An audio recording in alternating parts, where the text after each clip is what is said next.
The Elgato Facecam is the newest of these devices, released in July of 2021. It records at a maximum resolution of 1080p, 60 frames per second in the UI/VY video format, uncompressed. Its field of view is 82 degrees, and unlike these other devices, it is a fixed focus webcam, no autofocus, no manual focus. The Logitech Brio is the oldest of these devices. It was released in 2017. It records at a maximum resolution of 4K, 30 frames per second. It can also do 1080p, 60 frames per second. It records in MJPEG, but if you drop it down to 1080p, 30 frames per second or lower, it can do YUI2 or NV12. It has a 90-degree field of view. Technically, you can change it in Logic Capture, the software, but it's really just going to digitally zoom. The Logitech Streamcam was released in February of 2020. It records at a maximum resolution of 1080p, 60 frames per second, MJPEG, but it can also do YUI2 or NV12 if you drop it down to 1080p, 30 frames per second. Its field of view is 78 degrees. You can also flip this thing vertically so that you can record vertical videos for like YouTube Shorts and TikToks. The Dell UltraSharp Webcam was released in June of 2021. Its specs match the Brios on paper. It records up to 4K 30 frames per second and 1080p 60 frames per second. It does that in MJPEG. If you drop it down to 1080p 30 or lower, it can also do YUI2. The Dell UltraSharp Webcam has a field of view of 90 degrees. I bought my Elgato Facecam for its launch price of $200, my Logitech Brio for $150, my Logitech Streamcam for its launch price of $170, and my Dell UltraSharp Webcam for its launch price of $200. If you want to see current pricing on all of these devices, I have links to all of them in the description. Now, I'm not really one to get too caught up on materials, but the Elgato Facecam is made of plastic, the Streamcam is made of plastic, the Brio is made of metal, and the Dell is also made of metal. But way more important than that is their functionality. So the best build easily goes to the Elgato Facecam. The rest are, I guess, acceptable. They do all have a tripod mount if you don't want to clip them onto your monitor. The Facecam has a wire of about 82 inches long. It has excellent rotation, excellent up and down tilt. This is the most convenient device to use and angle properly. The Brio and Streamcam are pretty much stuck in place, and the Dell only tilts up and down. The Brio's wire is about 85 inches, which I approve of. The Streamcam's is the worst, 60 inches, USB Type-C, and non-detachable. The others are USB Type-C to Type-A, and they are detachable. And these are all USB 3.0, by the way. So easy win for Elgato here as far as build goes. Now I should mention, as far as mics, the Brio and the Streamcam do have microphones built in, but the Dell and the Elgato do not. But if you're going to be spending this much money for a webcam, there's no way that you'd actually be using the built-in microphone, right? Now let's get into image quality, starting with what each of these look like out the box with automatic settings, no studio lighting.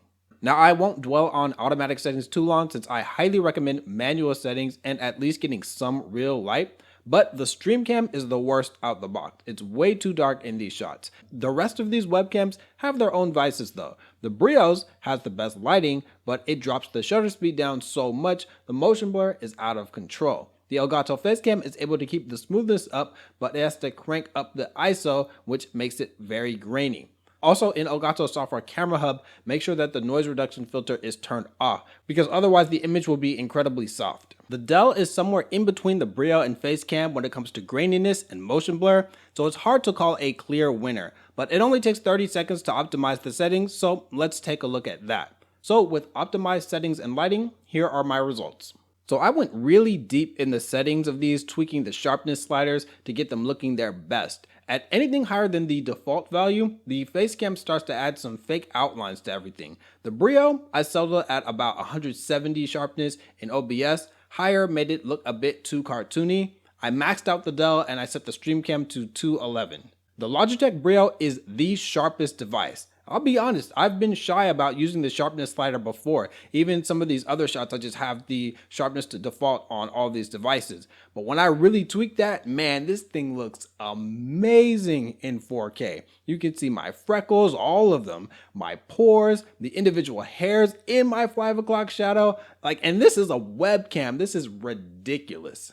Next is the Dell, and since the Dell and the Brio both do 4K, they better be the sharpest.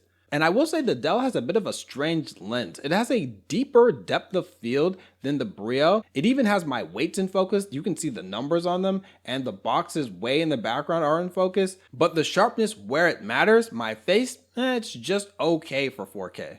Now the Facecam and Streamcam are about even in sharpness. Text isn't super clear on either of those, but I think the Streamcam's image is just a lot cleaner. The Facecam just looks rough. There's detail, but my skin looks jagged and pixelated. My skin is super smooth on the Brio, it's good on the Dell, and passable on the Streamcam. The Elgato Facecam is like playing a game on very high detail with the anti-aliasing turned off.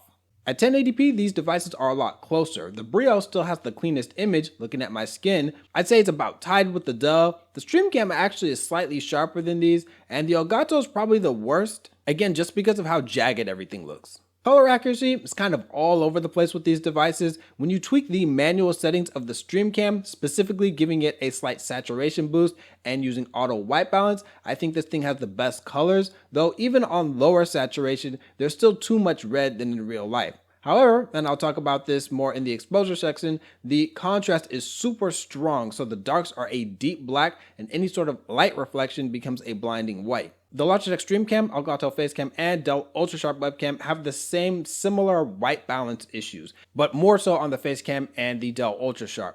On these, the white balance is kind of unusable because they lean too blue or amber with nothing in the middle, but auto white balance tinges the entire shot in an extra yellow. Also, the Dell has a similar issue to the AverMedia Live Streamercam 513, where some of the blacks end up as really dark blue. Now, when you set the Brio and Logitech Streamcam to YUI2 by dropping them to 1080/30, the colors will improve on that. I don't think they really get any better on the Dell, but I did want to bring that up.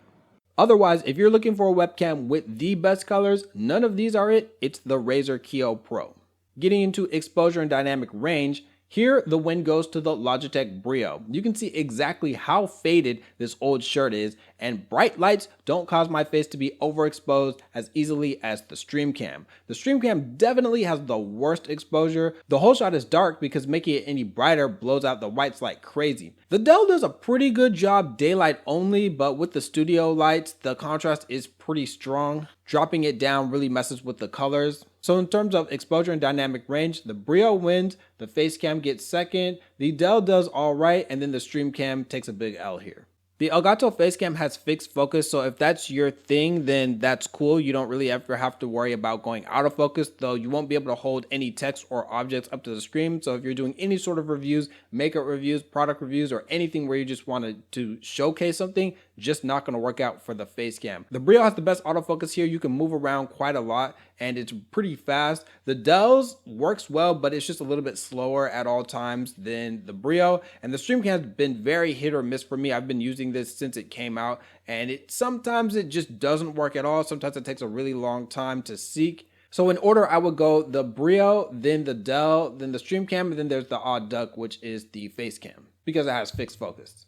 So for my verdict, I recommend the Logitech Brio.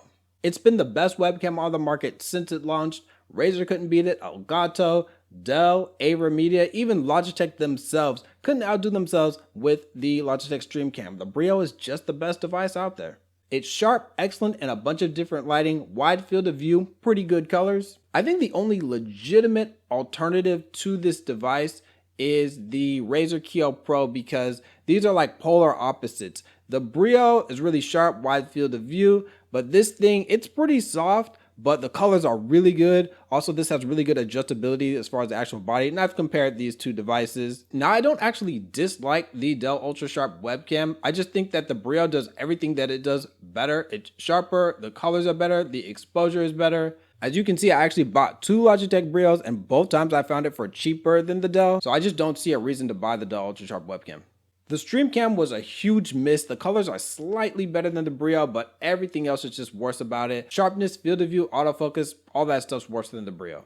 Now, the Elgato Facecam is okay for a 1080p 60 webcam, but it really gets left in the dust by the sharpness of 4K webcams, and the colors just aren't that great. They're not even better than the Brio, which honestly doesn't have amazing colors itself. Links to each of these devices are in the description, and if you want to learn how to make money making product review videos like this one, then I have a link in the description with a video teaching you how as well.